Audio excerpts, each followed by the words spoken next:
여러분 안녕하세요. 오늘도 그 정토지 중에 11월 달 거 중에서 서암 스님이 항상 글이 올라오는데요. 그 중에서 오늘 거 읽어드리도록 하겠습니다. 문제 하나를 풀면 음악을 좀 바꿔야 될 것 같아요.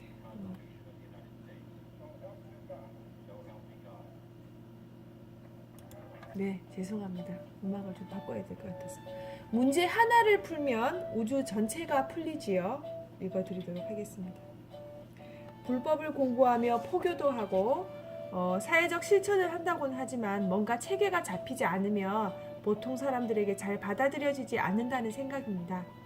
출가한 스님들과 달리 강원에 가든가 하여 특별한 교육 과정도 거칠 수 없는데 체계적으로 공부하려면 어떻게 해야 할지 지도해 주셨으면 합니다. 답변입니다. 체계를 세울 수도 있지만 사실은 공부에 무슨 단계며 체계란 없습니다. 다만 포교를 하려면 남을 감동시키는 것이 중요할 뿐 모든 진리가 말해보면 다 그 소리가 그 소리지 단계마다 다른 것은 아니거든요. 법당에 나오고 강원에 다녀야 교육받는 것은 아닙니다. 잠깐 앉아 이야기해도 서로 말이 통하면 그것이 몇십 년 강원에 살면서 온갖 과정을 공부한 것보다 나은 것이죠. 이 과정 저 과정 몇십 년 공부해도 소견이 안 열려 답답한 것이지 꼭 무슨 과정이 필요한 것은 아닙니다. 그러니 그렇게 안 한다고 공부가 안 된다는 생각을 해서는 안 됩니다. 그래도 체계적이어야 더 많은 사람들이 알기 쉽지 않을까요? 네, 답변입니다. 이 공부는 어떤 틀이 있거나 어떤 간판이 필요하거나 무슨 단계가 있는 것은 아닙니다. 부처님이 그러셨죠. 본래 부처라 다 성불에 있다고. 나고 죽고 그게 다 어젯밤 꿈 같은 소리니 그런 소리 하지 마라 하셨죠. 참말 알고 보면 다 본래 부처인데 어디 가서 누구한테 배우고 보태고 빼낼 것이 없어요. 그 하나를 바로 보면 우주 전체를 바로 보는 것이고 하나를 바로 보지 못하면 우주 전체가 다 삐딱해지는 것이죠.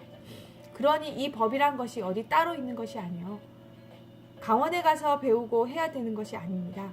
강원에 가서 배우는 사람들이 오히려 좀 부족한 경우지요. 옛날에도 유마거사니 부설거사니 윤필거사 같은 분들은 처자 권속 데리고 사회에 살면서도 스님네 이상으로 달관에 살았어요. 옛날에만 그런 것이 아닙니다. 이 세상에 안 열려져서 우리가 모를 뿐이지 지금도 얼마든지 그런 사람들이 있어요. 그야말로 이 세상에 이 사회에 파묻혀 사는 불보살이 많습니다. 불보살이 따로 없고 보살행이 따로 없거든요. 어떠한 상황에서도 오히려 그까짓 상 따위 안 놔두고 거리낌 없이 살고 모든 사람에게 피해 안 주고 도움을 줄 수 있는 행동을 하면 그것이 보살행이지 보살이 따로 있는 것이 아닙니다. 요새 뭐 보살행 한다고 돈을 몇억 원 내놓는 사람이나 빚을 써가면서 자선 사업하는 그런 것은 보살행이 아니라 오히려 자기 자랑밖에 안 됩니다. 가진 것 하나 없고 이름 없어도 참으로 진실이 중생을 위해 살 수 있는 사람이라면 그가 보살이고 그런 생활이 도이죠. 세상이 인정하고 천하 사람이 인정하면 뭐 할 것인가요? 천하 사람이 아따 훌륭하다라고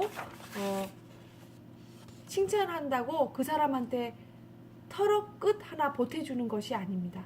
아무리 많은 사람이 칭찬하고 아무리 귀한 사람이 인정한다고 해도 그 사람 인생에 보태지는 것은 없어요.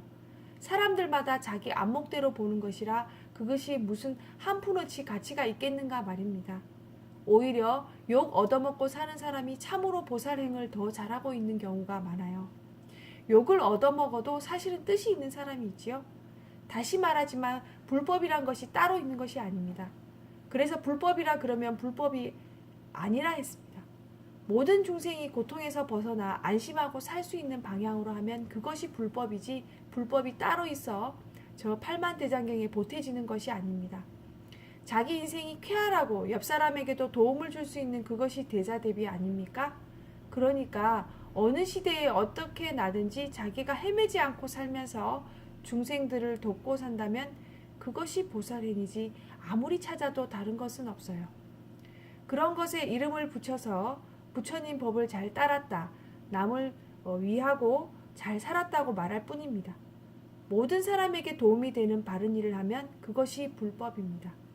사내가 범을 잡기는 쉬워도 남과 마주해 말하기는 어렵다고 하는데 부처님 법을 널리 알리는 일을 하는 것은 세상에 그 어떤 것보다 더 도움이 되죠. 너무 형식에 끌리지 말고 그렇게 열심히 공부하는 것이 중요합니다. 중생무변 서원도라 불자의 제1서원은 한량없는 중생을 다 구제하겠다는 것이지만 지금을 사는 사람들은 이런 불심을 갖고 있기보다는 이기심과 욕심으로 가득 차 있습니다. 그런데 무슨 수로 한량없는 중생을 더구나 불교인 알기를 무당이나 사탄처럼 아는 그런 사람들을 구제합니까? 라고 질문했습니다. 답변입니다. 욕심이 너무 많은 질문이군요.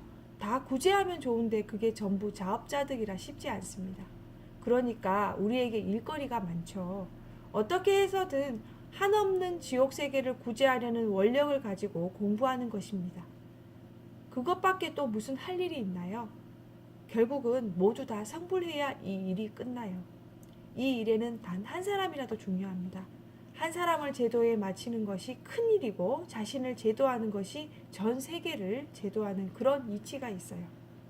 반딧불 같은 우리의 좁은 소견으로 옳고 그른 것을 판정한다는 그 자체가 위험한 일입니다. 모든 중생이 끝이 없으니까 구제해도 안 될 바에야 아예 포기한다. 저렇게 많은데 어떻게 다 구제하겠느냐라는 소리로 들리는데 참말로 자기 중생 세계만 구제하면 모든 지옥이 다 없어지는 것입니다. 그런 도리가 있지요. 부사의의 도리입니다. 그러니 그걸 생각으로 타산해 결론을 지으면 안 됩니다. 문제 하나를 풀면 우주 전체가 풀리고 먼지 하나의 존재만 확실히 알면 우주 전체를 다 알아버려요. 그런 묘한 이치가 있습니다. 하나 해결하면 우주 전체가 해결되는데 그거 다 하려고 하면 머리가 새도록 해도 안 되지요. 우선 자기 인생, 어째서 내가 그런 한없는 세계를 바라보고 사느냐 하는 자기 핵심부터 깨쳐야 합니다. 그러면 모든 문제가 해결됩니다. 참 묘한 법이지요. 그걸 이렇다 저렇다 말하는 자체가 안 맞아요. 일체망상 집어던지고 마음 공부하는데 탁 집중하면 거기에서 문제가 다 해결됩니다. 네. 자기 핵심부터 깨쳐야 한다고 마음 공부하는데 탁 집중하라는 말씀 다가옵니다. 오늘은 여기까지 읽겠습니다. 행복하세요.